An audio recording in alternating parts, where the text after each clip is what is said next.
नमस्कार, आप देख रहे हैं कालचक्र। मैं हूं पूजा और मेरे साथ हैं प्रश्न कुंडली विशेषज्ञ पंडित सुरेश पांडे जी। पंडित जी, बहुत बहुत स्वागत है आपका। धन्यवाद। विपत्ति की घड़ी में, संकट के साए में, महामारी के प्रकोप में कैसे देवों की कृपा दिलाएगा देवों का भोग। देखिए कोरोना काल में कालचक्र का स्पेशल एपिसोड। जी हाँ, देश दुनिया में लगातार बढ़ते जा रहे कोरोना वायरस से आज हम सभी डर और दहशत के माहौल में जी रहे हैं। संकट की इस घड़ी में हमें चाहिए कि हम लॉकडाउन का पालन करते हुए अपने आसपास साफ सफाई रखें। साथ ही अगर हम चाहते हैं कि ये संकट हमें छू भी ना पाए, इसके लिए देवी देवताओं को कौन से भोग लगाने चाहिए, कैसे भोग लगाना चाहिए और किस विधि से भोग लगाना चाहिए, ये सब बताएंगे आपको प्रश्न कुंडली विशेषज्ञ पंडित सुरेश पांडे जी आज कालचक्र में। पंडित जी, शास्त्रों में भोग या प्रसाद का क्या महत्व है और क्यों प्रसाद को अमृत के समान माना गया है, इसके बारे में सबसे पहले दर्शकों को बताइए। देखिए, ऐसा है, वो हर वस्तु जो ईश्वर को समर्पित करके ग्रहण की जाती है, वो हर वस्तु प्रसाद हो जाती है। ठीक है, मतलब हमारा कल्चर, सनातन धर्म का कल्चर, सभ्यता ये है कि जब लोग किसी को भोजन करने के लिए कहना चाहते हैं तो कहते हैं प्रसाद पा लिया जाए। आपने बहुत बार इस बात को सुना होगा जी। और प्रायः ये बड़े शिष्ट समाज में इस शब्द का प्रयोग होता है, प्रसाद ले लिया जाए, प्रसाद ले लिया जाए, भोजन करने के लिए कहते हैं। सनातन धर्म में पूजा की जो पद्धतियां हैं वो तो अनेकानेक प्रकार की हैं, लेकिन मुख्य रूप से 3 पद्धतियां प्रचलित हैं पूजा। एक पंचोपचार पूजा, एक षोडशोपचार पूजा और एक राजोपचार पूजा। पंचोपचार पूजा उसको कहते हैं कि 5 ही उपचार में पूरी पूजा खत्म कर दी जाए। तो उसमें क्या होता है, शॉर्टकट पूजा इसको कहते हैं। गंधाक्षत, पुष्प, धूप, दीप, नैवेद्य, हल्दी, अक्षत, फूल, धूप, दिया और भोग, इतना कर लीजिए, पूजा समाप्त जी। राजोपचार पूजा में क्या किया जाता है, ध्यान, आवाहन, आसन, पाद्य, अर्घ, आचमनी, स्नान, वस्त्र, उपवस्त्र, यज्ञोपवीत, पुष्प, धूप, दीप, नैवेद्य, नैवेद्य माने भोग प्रसाद, हाँ, और पान, उसके बाद निराजन, आरती। और राजोपचार जो पूजा होती है उसमें ये चीज़ें जोड़ दी जाती हैं कि अलग से दूध से स्नान, अलग से दही से स्नान, अलग से शहद से स्नान, ये सब स्नान की विधियां बढ़ जाती हैं। और इसके बाद में वस्त्र के साथ उपवस्त्र बढ़ जाता है, उसके साथ में आभूषण बढ़ जाते हैं, ये सब चीज़ें बढ़ जाती हैं, तो वो राजोपचार पूजन कहलाती है। सबसे उत्तम पूजा की विधि जो है वो राजोपचार है। और मनुष्य हो या देवता, जब तक उसको भोग न, नैवेद्य न समर्पित किया जाए, तब तक आप उसके संतुष्टि को खुद नहीं मान सकते को संतुष्ट है। आपके घर कोई आए, अगर उसे आप दिव्य अच्छे ढंग से भोजन न कराएं, सत्कार न करें, तो आपका अपना ही मन संतुष्ट नहीं होगा। उसी तरह से देवताओं की हम सब पूजा करें, लेकिन सारी पूजा तब तक अधूरी रहती है जब तक देवता के लिए हम प्रसाद न चढ़ाएं, और वही भोग बाद में हमारे लिए अमृत बन करके हमको प्राप्त होता है। देखिए, मैं एक बात बहुत स्पष्ट कहना चाहूँगा, अपने सभी दर्शकों से कहना चाहूँगा, ईश्वर क्रियाग्राही नहीं है, ईश्वर भावग्राही है। इस मेरे बात का सबूत है, दुर्योधन का मेवा त्यागे, साग विदुर घर खाए। दुर्योधन ने 56 प्रकार का व्यंजन बनवाया था, लेकिन श्री कृष्ण ने किसी व्यंजन को हाथ तक नहीं लगाया, और विदुर के घर उन्होंने साग खा लिया। तो भाव की प्रधानता है, भाव ही विद्यते देवः। देवताओं के लिए भाव, भोग जो है वो भाव का। जब हम बचपन में पूजा कराने जाते थे कहीं, तो उस समय आम की पत्तियां रखी होती थी पास में, उन आम की पत्तियों पर थोड़ा सा गुड़ और दही रख करके भोग लगवा देते थे। ओम नाभ्यासिदंतरिषदेव संवर्त पदभ्याम भूमृतसहस्रोतार्थालोका अकल्पयन्न नैवेद्यम निवेदयामि। क्या चढ़ाते थे भोग में? दही और गुड़। शर्करा खाद्य खाद्यानि दधिशीरंघृतानि आहारम भक्ष भोज्यम च नैवेद्यम प्रतिगृह्यताम कहते थे। धीरे धीरे धीरे धीरे संपन्नता बढ़ी देश में। अब लड्डू का भोग लगता है, पेड़ा बर्फी का भोग लगता है, फल का भोग लगता है। तो मैंने वो समय भी देखा है जब प्रसाद के रूप में लोग दही और गुड़ का भोग लगा देते थे, और उतने में भी अपने मन को संतुष्ट रखते थे कि मैंने भगवान की पूजा की है। तो भोग और प्रसाद ये तो अपने शक्ति और सामर्थ्य के ऊपर डिपेंड करता है कि हम किस तरह का प्रसाद ईश्वर के सन्मुख अर्पित करते हैं, उसमें हमारी श्रद्धा कैसी है। प्रसाद अमृत के समान होता है, इसमें तो कोई अतिशयोक्ति है ही नहीं। और प्रसाद ही एक ऐसा, प्रसाद देवताओं के लिए एक ऐसा तत्व है जो देवताओं को या दैवी शक्तियों को अपनी तरफ आकर्षित करता है। दाहिने हाथ में प्रसाद लेने से सूर्य नाड़ी कार्यरत होती है। देखिए, ये सूर्य नाड़ी दाहिनी नाक से जब आपके सांस चलती है, अंदर आती अंदर जाती है, तो बाहर अंदर श्वास आपका करता है, तो इसको सूर्य नाड़ी कहते हैं। और बाईं नाक से श्वास जब अंदर बाहर होता है तो इसको चंद्र नाड़ी कहते हैं। चंद्र नाड़ी में पानी पिया जाता है और सूर्य नाड़ी में भोजन किया जाता है, प्रसाद ग्रहण किया जाता है। तो जब आप दाहिने हाथ पे प्रसाद लेते हैं तो उस समय अगर प्रसाद अच्छा है तो सूर्य नाड़ी अपने आप एक्टिवेट हो जाती है, अर्थात वो अपने आप कार्यरत हो जाती है और प्रसाद के प्रति अच्छी भावना भी जागृत हो जाती है।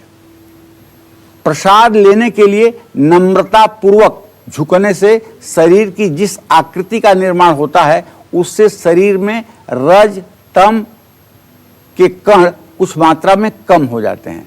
प्रसाद लेते समय अगर थोड़ा सा आप झुक रहे हैं ना, तो उससे आपके शरीर के अंदर रजोगुण जो है, तमोगुण जो है, रजोगुण क्या करता है? रजोगुण मनुष्य के शरीर में कामना और वासना पैदा करे, वो रजोगुण है। और तमोगुण क्या पैदा करता है भाई? आलस्य, निद्रा और प्रमाद। आलस्य तो आप समझ रहे होंगे, निद्रा भी आप समझ रहे होंगे, लेकिन हो सकता है प्रमाद आप न समझ रहे हों। प्रमाद उसे कहते हैं ऊंच निवास नीच करतूती, सही को सकई पराई विभूति। मतलब काम धाम एक अधेले का नहीं करेंगे और बनना चाहेंगे पूरे विश्व के राजा। मतलब केवल मन में ख्वाब देखेंगे, कुछ करना नहीं चाहेंगे, न पूजा, न पाठ, न उपासना, न कर्म, न जनसेवा, कुछ नहीं करना चाहेंगे। लेकिन उनकी सोच जो होगी ना, वो बस सबसे ऊपर वाली सोच होगी। इसी को कहते हैं तमोगुण का बढ़ना। अच्छा, झुक करके प्रसाद लेने में शरीर में सात्विकता बढ़ती है। सात्विकता क्या है? सतोगुण की प्रधानता जब शरीर में हो जाती है तो यही सात्विकता कहलाती है। और सतोगुण जब व्यक्ति के अंदर हो जाता है तो व्यक्ति का व्यक्तित्व कैसा होता है? व्यक्ति के अंदर ध्यान, भजन और सेवा की भावना जागृत हो जाती है। व्यक्ति विनम्र, उदार हो जाता है और ऐसा व्यक्ति रोग शोक से प्रभावित नहीं होता है। भगवान को चढ़ाया जाने वाला भोग सात्विक होना चाहिए। सात्विकता का अर्थ क्या है? फिर यही बात कहना चाहूंगा। सात्विकता का अर्थ है सतोगुण प्रधान।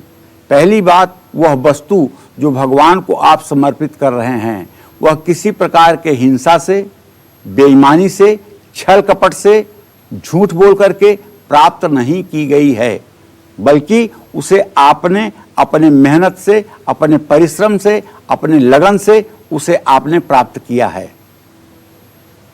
तब वह वस्तु सात्विक भोग कहलाएगा।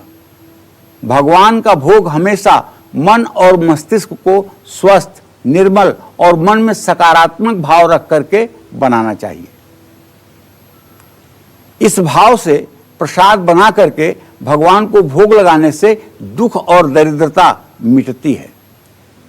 सिर्फ प्रसाद लेने से मैं तो दावे के साथ कह सकता हूं भैया कि अगर आप सत्यनारायण भगवान की कहीं कथा हो रही है और आप बुलाए नहीं गए हो, तब भी अगर आप जाकर के भगवान का प्रसाद ले रहे हो तो आपका दरिद्र जल करके राख हो जाएगा। क्योंकि आप जानते हैं, नहीं दरिद्र सम दुख जग माही, संत मिलन सम सुख कछु नाही। दरिद्रता से बढ़ करके दुनिया में कोई दुख नहीं है, कोई अभिशाप नहीं है। बचपन में एक गाना लोग गाते थे, ऊपर वाले किसी को गरीबी न दो, मौत दे दो मगर बदनसीबी न दो। वो बात समझ में आती है। दरिद्रता सबसे बड़ा अभिशाप है। जो व्यक्ति भगवान को भोग लगा करके प्रसाद लोगों में वितरित करता है, उसके मन में नकारात्मक भाव नहीं आते हैं। शरीर निरोगी रहता है, आभा मंडल बढ़ता है और भगवान को नियमित भोग अर्पित करने से आत्मबल मजबूत होता है। भगवत गीता में कहा गया है कि देवों को भोग लगाने से स्वर्ग में वास मिलता है। गीता की बात तो अलग है, क्योंकि गीता में तो साफ कहा गया है कि देवताओं को जो भी वस्तु आप ग्रहण कर रहे हैं या जो इस चराचर जगत में उपलब्ध है, जो भी आप मानसिक रूप से सोच सकते हैं, सब देवताओं के लिए है। देवताओं को भोग लगाया जाने वाला प्रसाद कैसा होना चाहिए, किन चीजों का इस्तेमाल होना चाहिए और किन चीजों का इस्तेमाल बिल्कुल नहीं होना चाहिए, ये सब भी आज मैं आपको बताना चाहूंगा। बस थोड़ी देर में आप बने रहिए हमारे साथ, देखते रहिए कालचक्र। और एक दर्शक जुड़े हैं हमारे साथ, सत्येंद्र गाजियाबाद से। बहुत स्वागत है आपका, अपना सवाल पूछिए। पंडित जी, पहले तो आपको कोटि कोटि प्रणाम। सुखी रहिए जी पंडित जी, मुझे अपने लड़के के बारे में जानना था। जी, बताइए सतेंद्र जी, क्या जानना है? जी, उसका 17 मई 2017 को जन्म हुआ था, 1:25 पे। जी जी। और एक उसके पीछे कारण है पंडित जी, मैं एक पूजा में गया था, सत्यनारायण स्वामी के पूजा में। हाँ, तो उस समय वो लड़का मेरा होने वाला था, तो मैंने सोचा था कि उसका नाम रामाशंकर रखेंगे। तो हमने उसका मैंने नाम रामाशंकर रखा कि उसके भविष्य के बारे में जानना चाहते हैं। और मैंने उसके नाम पे एक बिजनेस स्टार्ट करा था, कार पॉलिश का। वो क्या काम चल पाएगा नहीं चल पाएगा, इस बारे में जानकारी चाहता हूँ जी। देखिए, ऐसा है, अभी वो 3 साल का बच्चा है और 3 साल का बच्चा जो होता है वो अपनी माँ की किस्मत से जीता है, और 5 साल से 8 साल तक का बच्चा अपनी बाप के किस्मत से जीता है और सुख दुख पाता है। अभी उस बेचारे का कहाँ भाग्य चल रहा है कि वो बिजनेस में आपके लिए सहायक होगा या बिजनेस में आपके लिए बदनसीब होगा, ऐसा कुछ नहीं है। और जहाँ तक भविष्य का प्रश्न है, जब बच्चे 12 साल के हो जाते हैं तभी उनके भविष्य के बारे में कुछ सटीक बात कही जा सकती है। आपने पूछा जरूर है अपने पुत्र के बारे में, तो मैं बताऊं कि देखिए, वैसे तो सामान्य रूप से जो ज्योतिष के हिसाब से मुझे दिख रहा है वो स्वस्थ है, ठीक है, और पढ़ाई लिखाई भी ठीक करेगा। अब ये आप माता पिता के ऊपर डिपेंड करता है कि आप उसे कैसा संस्कार दे करके और किस तरह का परवरिश दे करके कैसा आप उसे बनाना चाहते हैं। पंडित जी, आपने हमें भोग के महत्व के बारे में तो बता दिया, भोग क्यों लगाते हैं ये भी समझा दिया, लेकिन अब देवताओं को लगाए जाने वाला जो भोग होता है वो कैसा होना चाहिए, ये भी जरा दर्शकों को बताइए। ठीक है, देखिए, देवता जो हमारे हैं 33 कोटि देवता हैं, 1-2 देवता नहीं, 33 कोटि।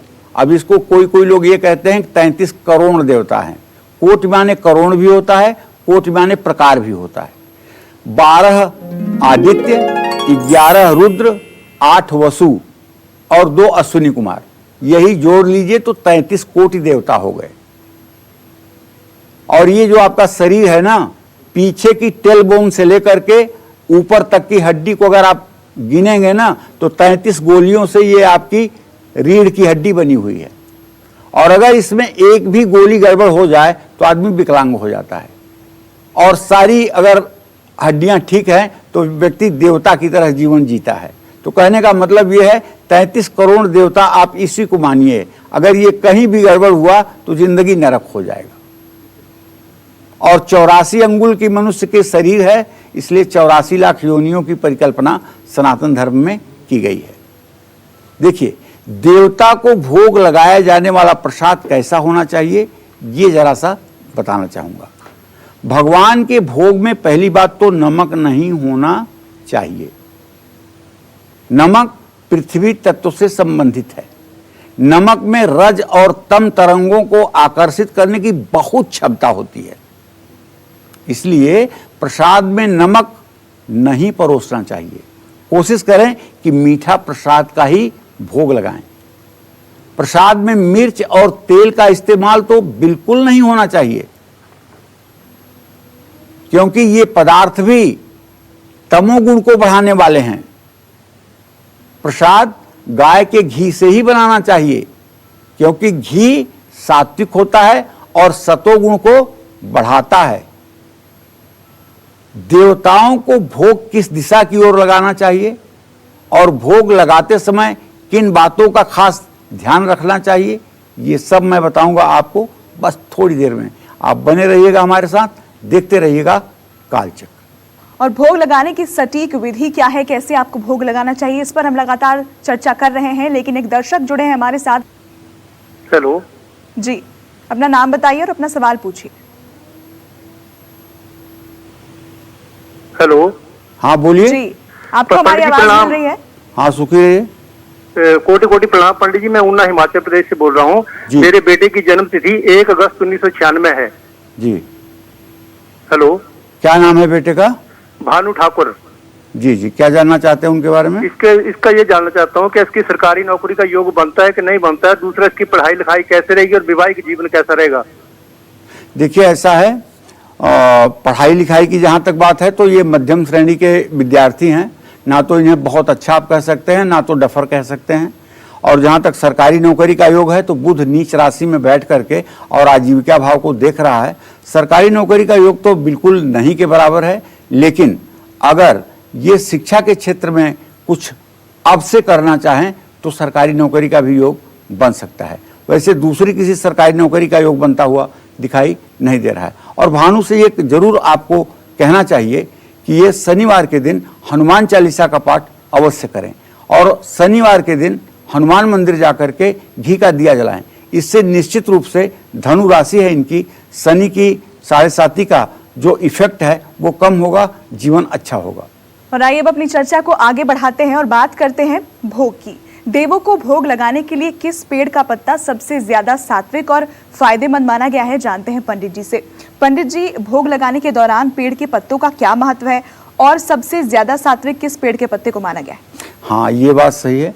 पेड़ के पत्तों को हमारे यहाँ सबसे सात्विक माना गया है। जैसे केले का पत्ता, अगर केले के पत्ते पर कोई भोग प्रसाद नैवेद्य निवेदित किया जाता है तो उसे अत्यंत सात्विक मानते हैं।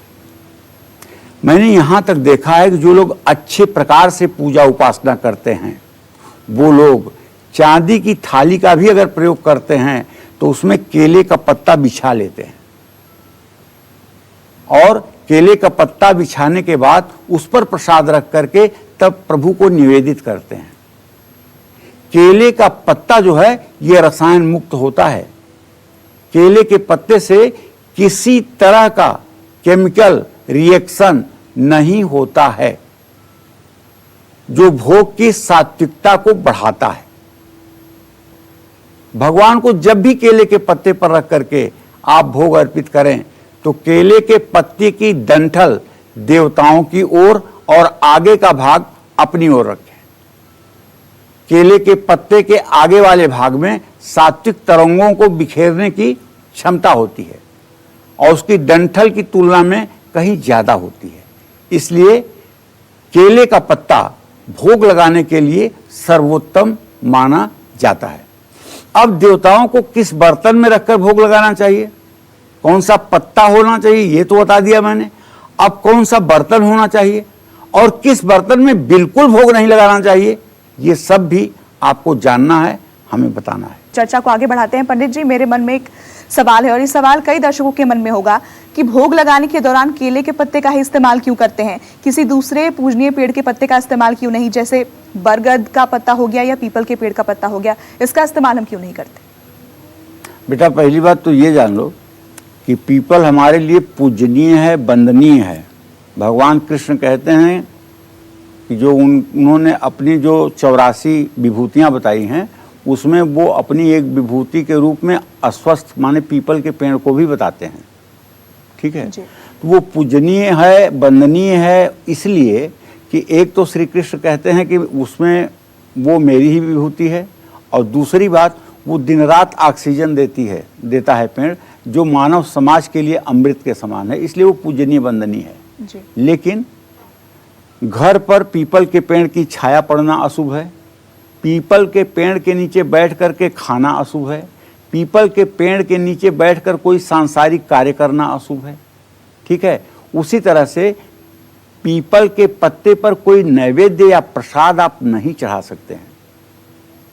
ठीक है, और ना बट वृक्ष के ही पत्ते पर, क्योंकि जिन पत्तों को तोड़ने पर दूध निकले उन दूध वाले पत्तों पर कभी प्रसाद नहीं अर्पित किया जाता है, वो चाहे गूलर ही क्यों ना हो। एक बात मैंने कार्यक्रम के शुरुआत में कहा था, आपने ध्यान दिया होगा कि जब हम लोग बचपन में पूजा कराने कहीं जाते थे तो वहाँ दही और गुड़ मिलती थी पूजा सामग्री में, तो हम आम का पत्ता तोड़ करके, कितना बड़ा आम का पत्ता होता है, ज़्यादा से ज़्यादा 1 इंच 1.25 इंच का, उसी पर थोड़ी सी दही 2 ग्राम गुड़ रख करके और वो यजमान के हाथ में दे देते थे कि भगवान को भोग लगा दीजिए, नैवेद्यम निवेदयामि, ठीक है ना। तो आम के पत्ते का तो प्रयोग होता है, और केले के पत्ते के अलावा अगर कमल का पत्ता मिल जाए तो उसका भी इस्तेमाल किया जा सकता है, वो भी इस्तेमाल के लिए सर्वोत्तम ही माना जाएगा। केले का पत्ता सिर्फ इसलिए ज़्यादा उत्तम माना जाता है कि केले के पत्ते पर चाहे जो पदार्थ रख दिया जाए, गरम, ठंडा, खट्टा, मीठा, वो कोई केमिकल रिएक्शन पत्ता नहीं करेगा, पत्ता अपने स्वरूप में बना रहेगा। इसीलिए केले के पत्ते पर भोग लगाने की परंपरा सर्वविदित है। एक और प्रश्न है मेरा कि देवताओं को भोग किस धातु के बर्तन में लगाना चाहिए और किस धातु के बर्तन में भोग बिल्कुल भी नहीं लगाना चाहिए, इस बारे में जरा दर्शकों को बताइए। देखो बेटा, देश काल परिस्थिति के हिसाब से, अपने सामर्थ्य के हिसाब से, अपने हैसियत के हिसाब से पात्रों का चयन करना चाहिए जी, ठीक है ना। जब हम लोग शादी विवाह में जाते हैं, किसी के यहाँ शादी विवाह कराते हैं, तो वहाँ पे छोटी छोटी दुनिया होती है, ठीक है। जितना देवताओं को भोग लगवाना होता है सब दुनिया में छोटा छोटा सामान रख करके देते जाते हैं, भोग लग जाता है। वो दुनिया कागज़ की भी होती है और दुनिया पत्तों की भी होती है। लेकिन घर में जब हम पूजा करते हैं और भगवान ने थोड़ी सी ठीक ठाक व्यवस्था दी है, तो चांदी के बर्तन में, चांदी के पात्र में, जैसे भगवान कृष्ण के लिए माखन मिश्री चांदी के बर्तन में रखते हैं, पानी उनके लिए चांदी के गिलास में रखते हैं। लेकिन मान लीजिए कि ये स्थिति नहीं है हमारी, तो हमें पीतल के बर्तन का उपयोग करना चाहिए। पीतल का बर्तन सर्वोपरि है, ठीक है। लेकिन स्टील का बर्तन और तांबे का बर्तन बिल्कुल नहीं, क्योंकि तांबा एक ऐसा धातु है जो तुरंत केमिकल रिएक्शन करता है। अगर तांबे के लोटे में आप गन्ने का रस रख दीजिए, आधे घंटे के बाद वो पूरा शराब बन जाएगा। तांबे के बर्तन में कोई मिठाई आप रख दीजिए, उसका केमिकल रिएक्शन पूरी थाली में आपको दिखाई देगा। तो तांबे के बर्तन में भोग लगाना निषिद्ध है, खास करके गीला भोग, ठीक है। तो अगर इस तरह से पीतल के बर्तन का भोग में उपयोग किया जाए तो वो भी अच्छा है। और हाँ, अगर आपको प्रभु ने अच्छी संपत्ति दी है तो आप सोने के बर्तन में भी भगवान को, भगवती को भोग लगा सकते हैं। शंकराचार्य ने, आद्य जगत गुरु शंकराचार्य ने देवी की जो मानस पूजा कही है उन्होंने, तो उसमें उन्होंने सोने के बर्तन का जिक्र किया है। जाति सौरभ निर्भरम रुचिकरम साल्योदनम निर्मलम युक्तम हिंगु मरीच जीर सुरभि द्रव्यान्वितै व्यंजनई पक्वानेन सपायसेन मधुना दध्याज सम्मिश्रितम नैवेद्यम सुरकामिनी विरचितम श्री चंडिके त्वन्मुदे। हे महालक्ष्मी, सोने की थाली में बासमती चावल को जीरा और देसी घी से छौंक करके सुगंधित बनाया गया है, और सोने की कटोरी में दही, कढ़ी, शहद रख करके आपके प्रीति के लिए आपको भोग के रूप में निवेदित किया जा रहा है। इसे देवताओं की पत्नियों ने बनाया है, इसलिए इस प्रसाद को आप स्वीकार करें। ये भाव भी होता है, मानसिक पूजा में भी आप कर सकते हैं, प्रत्यक्ष पूजा में भी आप कर सकते हैं। हाँ, केले का पत्ता हर किसी को आसानी से हो सकता है ना मिले, ऐसे में देवताओं को भोग लगाने और देव कृपा पाने के लिए पीतल के बर्तन का इस्तेमाल करिए। और पीतल के बर्तनों का कर्मकांड में बहुत महत्व है। विवाह हो, शिवलिंग हो, शिवलिंग पर दूध चढ़ाना हो, बंगलामुखी का अनुष्ठान हो, तो पीतल के ही बर्तन का सर्वाधिक महत्व है। पीतल एक शुद्ध धातु है जिस पर देवताओं को भोग लगाकर खुद ग्रहण करने से सकारात्मक ऊर्जा की प्राप्ति होती है। पीतल से सेहत अच्छी रहती है। मेष, वृश्चिक, मिथुन, कन्या और सिंह राशि वालों को तो भगवान को भोग पीतल के बर्तन में जरूर लगाना चाहिए। भगवान को भोग कभी भी स्टील, एल्यूमिनियम, लोहा या कांच के बर्तन में नहीं लगाना चाहिए। चांदी पितरों को परम प्रिय है, लेकिन देव कार्य में चांदी के बर्तनों का आप इस्तेमाल कर सकते हैं, लेकिन घर में पूजा करते समय। अगर आप कहीं देवस्थान में गए हुए हैं तो वहाँ हो सके तो चांदी के बर्तन का उपयोग ना करें, क्योंकि पितर कार्य में चांदी अच्छी होती है, देव कार्य में भी अच्छी होती है, लेकिन घर में उसको पूजा के बर्तन के रूप में इस्तेमाल कर सकते हैं। क्या आपको पता है कि देवताओं को नैवेद्य चढ़ाते समय आंखें बंद क्यों की जाती हैं या पर्दा क्यों किया जाता है? ये सब बताऊंगा मैं आपको बस थोड़ी देर में। पंडित जी ने जिक्र किया कि भोग लगाने के लिए हमें पीतल के बर्तन का इस्तेमाल करना चाहिए, किसी और धातु के बर्तन का नहीं। इसके बारे में हम और भी विस्तार से जानेंगे पंडित जी से, लेकिन उससे पहले हमारे साथ एक कॉलर हैं दीक्षा दिल्ली से। बहुत स्वागत है आपका, अपना सवाल पूछिए। हेलो। हाँ बोलिए दीक्षा जी। पंडित जी प्रणाम। सुखी रहिए। मेरा नाम परीक्षा पांडे है। परीक्षा? हाँ जी। जी सर वो मेरी सिस्टर है, उनकी जन्म तिथि है 7 जनवरी 1995। उनकी ना हाँ शादी जी। फिक्स नहीं हो रही। आपसे बड़ी है छोटी है? बड़ी है मुझसे। 97 का जन्म है ना? हाँ जी। 97 का वर्ण है? 95। चलो तो मैं बताता हूँ परीक्षा। तुम्हारे एकादश भाव का स्वामी जो है वो है चंद्रमा, और उससे सप्तम भाव का स्वामी है शनि। चंद्र शनि की चतुर्थ दशम स्थिति बनी हुई है। तुम्हारे बहन के विवाह में अब ज़्यादा विलंब नहीं है। अधिक से अधिक इस साल सितंबर अक्टूबर तक विवाह तय हो जाएगा। या तो विवाह 14 जनवरी से 14 फरवरी के बीच हो जाएगा, या फिर विवाह नवंबर दिसंबर 2021 में ही हो पाएगा, क्योंकि इस साल परीक्षा दिसंबर के बाद जनवरी फरवरी मार्च में शादी के मुहूर्त नहीं है, इसलिए भी विलंब हो सकता है। पंडित जी, थोड़ी देर पहले आपने बताया कि भोग लगाते वक्त हमें पीतल के बर्तनों का ही प्रयोग करना चाहिए, किसी और धातु के बर्तनों का क्यों नहीं, तांबे का क्यों नहीं? देखिए ऐसा है ना, तांबे के बर्तन में बहुत बड़ा केमिकल रिएक्शन होता है। प्रायः चीज़ें मीठा की ही भोग में लगाई जाती हैं।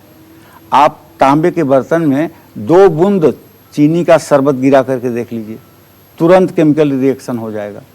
कोई मीठी चीज़ रख करके देख लीजिए, वहाँ तुरंत स्पॉट बन जाएगा।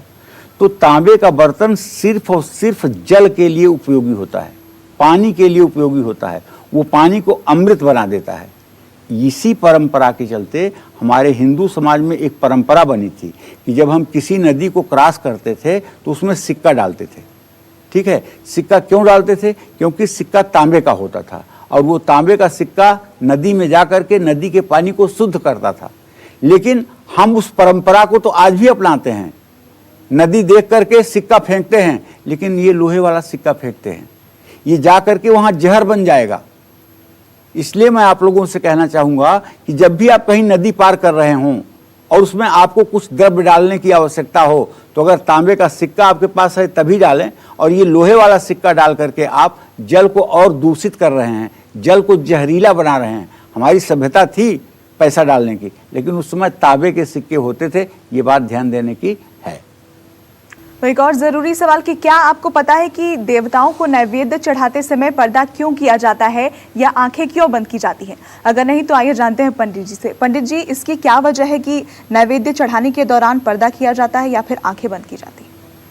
देखिए ऐसा है कि हर जगह नहीं, हर जगह पर्दा नहीं किया जाता है, लेकिन बड़े बड़े मंदिरों में जहाँ देवताओं का श्रृंगार पूजन होता है वहाँ तो पर्दा किया ही जाता है। वहाँ तो संपूर्ण पूजा में संपूर्ण श्रृंगार के समय पर्दा होता है, और वहाँ सिर्फ वही होता है जो पुजारी होता है और जो मुख्य पुजारी होता है। दर्शनार्थी या श्रद्धालु उसको नहीं देख पाते हैं।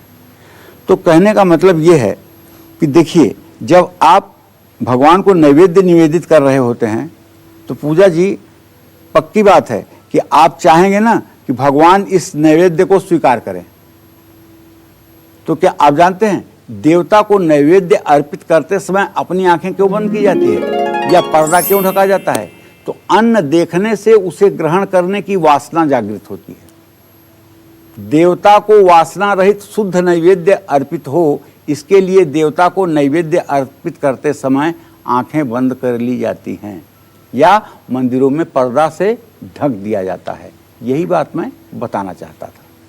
तो नैवेद्य में जब आंखें बंद करते हैं ना, जैसे गणेश जी को लड्डू चढ़ा रहे हैं, आंखें जब आपने बंद किया और लड्डू हाथ में लिया, प्रसाद निवेदित किया, तो आप कल्पना करते हैं कि पीला चतुर्दल कमल का फूल है, उस पर पीताम्बर धारण किए हुए गणेश जी बैठे हुए हैं प्रसन्न मुद्रा में, और आप उनके सामने ये कटोरे में लड्डू का भोग लगा रहे हैं और भगवान गणेश इसको स्वीकार कर रहे हैं। ये भाव जब आपके मन में आता है तो आपकी पूजा साकार हो जाती है। ठीक है, तो भगवान को लगाया गया भोग किस दिशा में होना चाहिए, दिशा का बहुत बड़ा महत्व है। और किस दिशा में भोग में तुलसी डालनी चाहिए, किस भोग में तुलसी बिल्कुल नहीं डालनी चाहिए, ये सब बताऊंगा मैं आपको बस थोड़ी देर में। बड़े काम की जानकारियां हैं, देखते रहिए। तो जैसा कि पंडित जी ने बताया कि भगवान को भोग लगाने के लिए पीतल के बर्तन और केले का पत्ता सबसे उत्तम माना गया है। लेकिन अगर आपके पास ना तो पीतल के बर्तन है और ना ही केले के पत्ते की व्यवस्था हो पाती है, तो ऐसे में आपको भगवान को कैसे भोग लगाना चाहिए, इस बारे में जानते हैं। देखिए, जो लोग रोज पूजा करते हैं तो एक दिन व्यवस्था नहीं हो पाएगी, 2 दिन व्यवस्था नहीं हो पाएगी, तीसरे दिन तो व्यवस्था कर ही लेंगे।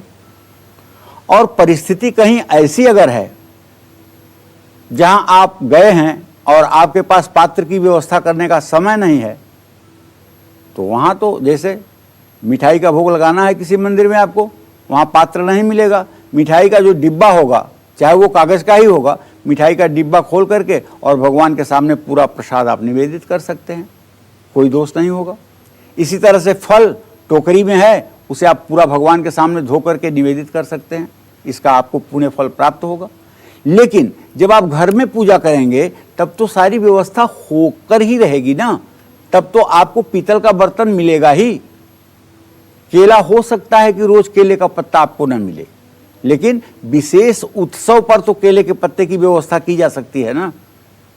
इसीलिए सत्यनारायण भगवान की जो कथा कही जाती है, कथा की जाती है, चौकी के चारों तरफ केले का पत्ता बांधा जाता है और 5वां पत्ता पीछे की तरफ से लगाया जाता है कि केले के पत्ते की अनिवार्यता हो। और केले के जो पत्ते होते हैं उसी पे पंजीरी रख करके लोगों को प्रसाद के रूप में भी बांटी जाती है।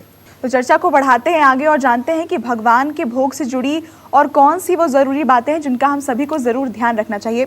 पंडित जी, कुछ और बातें भोग से जुड़ी हुई बताएं जिनका खास ध्यान दर्शकों को रखना चाहिए भोग के दौरान।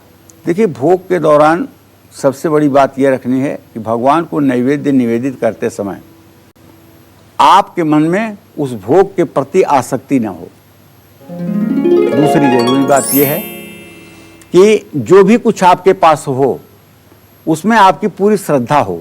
आपके मन में ये ना हो कि अरे मैं तो ये नहीं अर्पित कर पा रहा हूँ, मैं तो वो नहीं अर्पित कर पा रहा हूँ, मेरे पास तो ये नहीं है, मेरे पास तो वो नहीं है। और भोग अर्पित करते समय किसी के ऊपर गुस्सा ना करें। जैसे मान लीजिए प्रसाद लाने में किसी से देर हो गई, भूल हो गई, या कोई चीज़ कम ज़्यादा है, तो आप घर के ही लोगों के ऊपर आंख दिखा रहे हैं, चिल्ला रहे हैं और उसके बाद प्रसाद चढ़ा रहे हैं। ऐसा मत करिए, शांत बने रहिए। ईश्वर जो चाहता है वही उसके पास पहुँचेगा, जो नहीं चाहता है वो आपके सामर्थ्य में होते हुए भी वहाँ तक नहीं पहुँचेगा। भगवान क्रियाग्राही नहीं है, वो भावग्राही है और आपके भावना को वो समझता है। इसलिए आपकी शुद्ध भावना भगवान के उत्तम भोग के लिए पर्याप्त है। हाँ, भोग लगाने के बाद जो भोग की सामग्री है उसको जल्दी हटाना नहीं चाहिए। कम से कम 24 मिनट तो देवता के सामने रखना ही चाहिए। 24 मिनट एक घटी की होती है, इसलिए मैं कह रहा हूँ। नैवेद्य का देवी देवताओं को हमेशा दक्षिण दिशा में रखना चाहिए। दक्षिण दिशा का मतलब देवताओं के दाहिने हाथ की तरफ। कुछ ग्रंथों में ऐसा कहा गया है कि पक्का नैवेद्य देवताओं के बाईं ओर और कच्चा नैवेद्य देवता के दाहिनी ओर रखा जाता है। इस बात के भी कुछ प्रमाण हैं। भगवान को नैवेद्य अर्पित करने के पहले थाली के चारों ओर दक्षिणावर्ती मतलब क्लॉकवाइज, जैसे घड़ी घूमती है ना, ऐसे हाथ में जल लेकर के जल गिराएं। उल्टा आचमन न करें, घड़ी जैसे चलती है वैसे ही आचमनी करें, उल्टा जल न गिराएं, क्योंकि इससे ब्रह्मांड में मौजूद रज तम तरंगे सक्रिय हो जाती हैं। अब देखो ना, जिसके घर की सीढ़ी ऐसी हो, एंटी क्लॉकवाइज हो, घर में चढ़ने की सीढ़ी एंटी क्लॉकवाइज हो, उस आदमी के जीवन में मेहनत करते मर जाए, ना तो उस मकान को वो डेवलप कर पाता है और ना ही वह व्यक्ति उस मकान में कभी निश्चिंत होकर जीवन जी पाता है। लेकिन जिन लोगों के घरों की सीढ़ियां क्लॉकवाइज हैं, जरा उनका विकास देखिए आप। उनका विकास ये है कि जिस मुकाम पर जहां हैं, दिन दूना रात चौगुना उन्नति करते हैं। तो जब वास्तु में इतना महत्व है तो देवताओं के आचमन में क्यों महत्व नहीं होगा? इसलिए क्लॉकवाइज ही जल गिराना चाहिए। हाँ, तुलसी का पत्ता अगर भगवान श्री राम, भगवान श्री हरि विष्णु का भोग लगा रहे हैं, भगवान श्री राम का भोग लगा रहे हैं, हनुमान जी का भोग लगा रहे हैं, तो आपको तुलसी का पत्ता जरूर रखना है। लेकिन अगर आप भगवान शिव की उपासना कर रहे हैं तो तुलसी का पत्ता नहीं रखना चाहिए। ऐसे में बेलपत्र रखना चाहिए या सफ़ेद फूल रखना चाहिए। पंडित जी, हमने भोग लगा दिया, लेकिन क्या कोई ऐसा संकेत भी होता है कि भगवान ने उस भोग को ग्रहण कर लिया है? ऐसा है, देखिए, भाव ही सब कुछ है, ठीक है।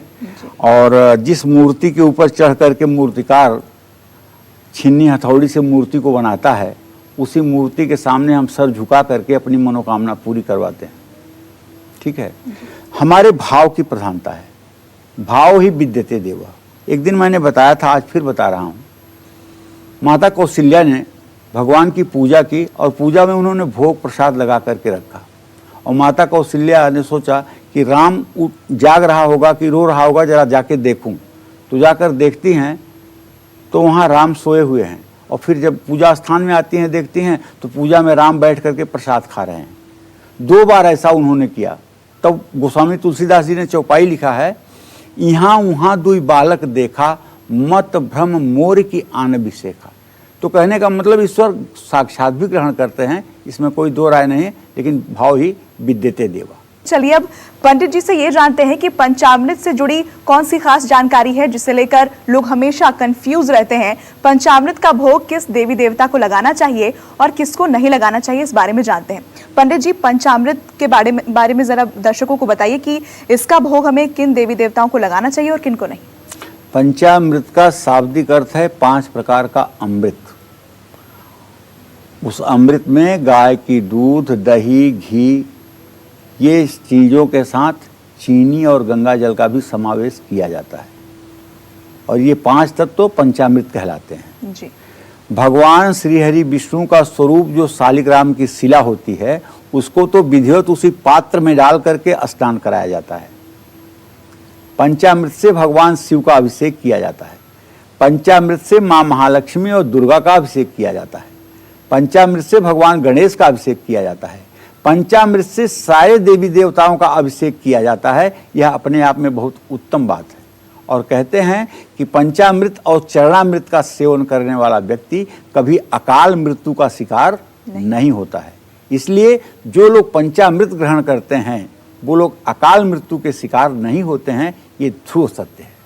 और पंचामृत लेते समय दाहिने हाथ की तर्जनी उंगली और अंगूठे को ऐसे मिला लीजिए और मिला करके इन 3 उंगलियों को सटा करके और हाथ की मुद्रा ये करिए और हाथ पर 2 बूंद पंचामृत ले करके उसको पान करिए और उसी जूठे हाथ को फिर अपने बाल में पोंछ लीजिए। उसको पानी से धोने की जरूरत नहीं है, पूरे शरीर की आपके शुद्धि हो जाएगी। पंडित जी, इसी से जुड़ा मेरा सवाल है कि जो भोग और प्रसाद हम भगवान को अर्पित करते हैं उसको लेकर भी कई तरह की दुविधाएं लोगों के मन में होती है कि जैसे भगवान को जो भोग हमने चढ़ाया है उनको किन लोगों में बांटना चाहिए। ऐसे में क्या जो भोग है या प्रसाद है उसे परिवार को ही ग्रहण करना चाहिए या इसे कोई और भी ग्रहण कर सकता है? सबको ग्रहण करा सकते हो, लेकिन एक बात जान लो, पूजा शिव जी के शिवलिंग पर जो चढ़ा हुआ प्रसाद होता है उसे ग्रहण नहीं करना चाहिए, ठीक है ना। उसे केवल शिव की पूजा करने वाले जो गोस्वामी जी होते हैं उन्हीं का अधिकार। और इसके पीछे क्या कारण है? उसके पीछे कारण यह है कि शिवलिंग में बहुत ज़्यादा रेडिएशन होता है और उस रेडिएशन का प्रभाव उस मतलब की वस्तु पर पड़ जाती है और उस रेडिएशन से युक्त वस्तु का सेवन करने पर कहीं ना कहीं से स्वास्थ्य के लिए अनुपयुक्त साबित होता है जी। ठीक है, जो पीछे कारण है वो ये है। और दूसरे देवी देवताओं को जो प्रसाद अर्पित किया जाता है वो प्रसाद सब में बांटा जा सकता है, परिवार में बांटा जा सकता है, लेकिन ऐसे किसी व्यक्ति को प्रसाद नहीं देना चाहिए जो प्रसाद लेने में किसी तरह का जादू टोना समझे, या किसी, आजकल का ज़माना क्या है, अगर आपने किसी के घर एक पैकेट प्रसाद भेज दिया ना, तो घर में 20 किस्म की बातें होंगी। अरे इन्होंने प्रसाद क्यों भेज दिया, इन्होंने प्रसाद क्यों भेज दिया, कहीं कुछ ऐसा तो नहीं, कहीं। आजकल बहुत शंका हो गई है एक दूसरे के ऊपर लोगों को।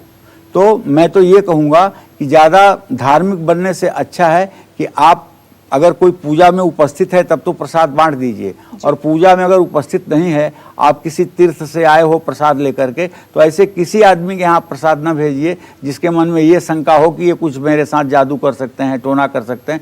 इतना ज़्यादा भी धार्मिक बनने की ज़रूरत नहीं है, नहीं तो उसका अर्थ लोग उल्टा ही निकाल रहे हैं। आज के समाज में जो देखा जा रहा है, हमारे सामने भी प्रश्न आता है, बिटिया की शादी नहीं हो रही है, किसी ने कुछ कर दिया है, बेटे की नौकरी नहीं लग रही है, पंडित जी किसी ने कुछ जादू टोना करवा दिया है। अरे अपनी किस्मत जादू टोना करवाती है, कोई जादू टोना न करता है न कराता है। दूसरे को दोष देने से क्या फायदा है जी। और इस बीच हमारे साथ एक कॉलर जुड़ गए हैं, राजकुमार ओडिशा से। बहुत स्वागत है आपका, अपना सवाल पूछिए। पंडित जी प्रणाम। हाँ, सुखी रहिए।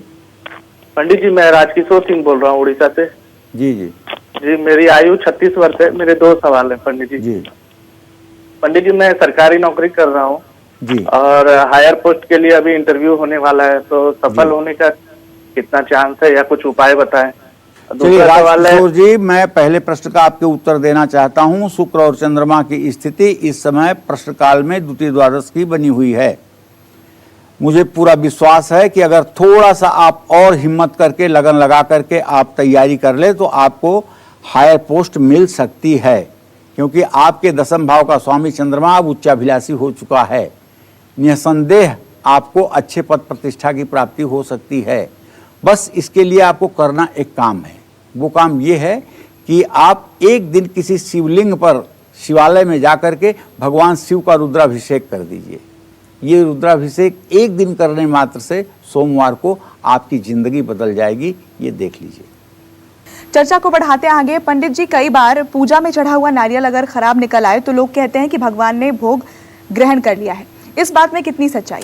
बिल्कुल 1% भी सच्चाई नहीं है।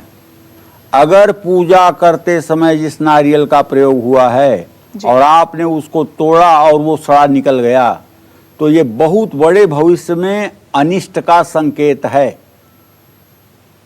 ये बहुत बड़े अनिष्ट का संकेत है और इसका प्रभाव आपके होने वाले संतान पर बुरा पड़ सकता है और आपके रोजी रोटी पर इसका बुरा असर पड़ जाता है। अगर ऐसा हो तो तत्काल दूसरा नारियल मंगा करके, अच्छा नारियल मंगा करके उस देवता के लिए समर्पित करके तोड़ना चाहिए। उसका बस सिर्फ एक प्रायश्चित्त है। मैंने प्रैक्टिकल देखा है कि अगर किसी का नारियल सड़ा निकला तो चाहे उसके लिए जितना दुनिया के लोग जतन कर दें, लेकिन उसकी किस्मत को लोग बदल नहीं पाते हैं। कुछ समय तक संघर्ष उसको अवश्य ही करना पड़ता है। इसलिए नारियल का सड़ा होना एक तरह से ईश्वरीय संकेत है कि अभी आपके बुरे दिन बाकी हैं। यानी ये एक तरह का अशुभ संकेत अशुभ है। संकेत तो है, इसके जी। अलावा भी क्या कुछ भोग से जुड़े अशुभ संकेत होते हैं? हाँ, जैसे आपने दिया जलाया है और दिए पर कोई भौरा आकर के ट्राक उसकी बत्ती पर मारता है लो पर और दिया बुझ जाता है, ये बहुत बड़ा बुरा संकेत है। पूजा आपकी पूरे दिन की चल रही है, आप पूजा स्थान से निकले हैं और कोई कुत्ता या बिल्ली आपके पूजा स्थान में चला गया, प्रवेश कर गया, ये आपके लिए अशुभ संकेत है। ठीक है। या आपने जो दिया जलाया या जो आपने धूप जलाई, उससे वहां पर रखी हुई कोई चुनरी है, कोई देवता का वस्त्र है जिसमें हल्की सी आग लग गई, ये अशुभ संकेत है। आपके हाथ से छटक करके कोई वस्तु गिर जाए और वहां फैल जाए, ये अशुभ संकेत है। ये सब अशुभ संकेत हैं। और लेकिन ऐसे में क्या करना चाहिए? देखिए, इस तरह के संकेत मिलने पर? ऐसे में करना ये चाहिए कि सावधानी पूर्वक रह करके और सारी चीज़ों को ठीक करना चाहिए। जैसे दीपक को तो मैंने बुझते देखा है। जिन घरों में प्रेतात्माएं ज़्यादा होती हैं, वहाँ जब देवता की पूजा शुरू होती है तो प्रेतात्माएं कीड़े मकोड़े का रूप पकड़ करके आकर के टाक करके जो है दीपक को बुझा देती हैं। दीपक के लिए, उसके लिए फिर से दूसरी बाती डालना चाहिए और उसके लिए प्रायश्चित गोदान करना चाहिए, फिर से दीपक प्रज्वलित करना चाहिए, दीपक की प्रार्थना करनी चाहिए। इसी क्रम में जो दूसरे अशुभ संकेत हैं, जैसे नारियल का सड़ा होना, तो नारियल दूसरा मंगा करके तोड़ देना चाहिए, तो उसका मतलब कि बुरा फल ठीक हो जाता है। कभी कभी एक बात और है पूजा, कभी कभी नारियल तोड़ने पर उसमें फूल निकलता है जी। और जो फूल निकलता है ना, वो नारियल का पेड़ बन करके बाहर निकलना होता है। अगर किसी महिला को या किसी पुरुष को संतान प्राप्त नहीं हो रहा है और उसके नारियल में ये फूल निकल आए तोड़ते समय, मैं गारंटी के साथ कहता हूं 1 साल के अंदर उसकी गोंद हरी भरी हो जाएगी। यानी ये ये बहुत बड़ा गुड सिग्नल है जी। और उसको करना क्या चाहिए? फूल को पति पत्नी श्रद्धा पूर्वक आपस में ही केवल खा लेना चाहिए और किसी तीसरे को नहीं देना चाहिए जी। ठीक है ना। वो एक प्रकार से समझो जैसे श्रृंगी ऋषि ने खीर दी थी खाने के लिए रानियों के, और राम लक्ष्मण भरत शत्रुघ्न पैदा हुए, वैसे वो एक तरह की खीर ही समझो जो नारियल से निकलती है और जिसे संतान के इच्छुक लोग अगर खा लें तो निश्चित रूप से संतान प्राप्ति 1 वर्ष के अंदर होती है जी। और कालचक्र के सभी दर्शकों से हमारी एक जरूरी अपील है कि अगर आप जागरूक, सेफ और स्वस्थ रहेंगे तो समाज और देश हर संकट से पार पा लेगा। ऐसे में कोरोना काल में घर बैठे ही सारे उपाय करें और कालचक्र जरूर देखें। पंडित जी, भोग से जुड़ी ये जानकारी देने के लिए आपका बहुत बहुत शुक्रिया। धन्यवाद। और उम्मीद करते हैं कि आपको आज का कार्यक्रम बहुत पसंद आया होगा। फिलहाल कालचक्र की पूरी टीम को दीजिए इजाजत। नमस्कार। नमस्कार, मैं हूं मानक गुप्ता। अगर आपको हमारा ये वीडियो पसंद आया हो तो इसे लाइक और शेयर जरूर करें, और हाँ, हमें सब्सक्राइब और फॉलो करना ना भूलें ताकि आप देश और दुनिया की कोई खबर मिस ना करें। तो जुड़े रहिए हमारे साथ और देखते रहिए News 24।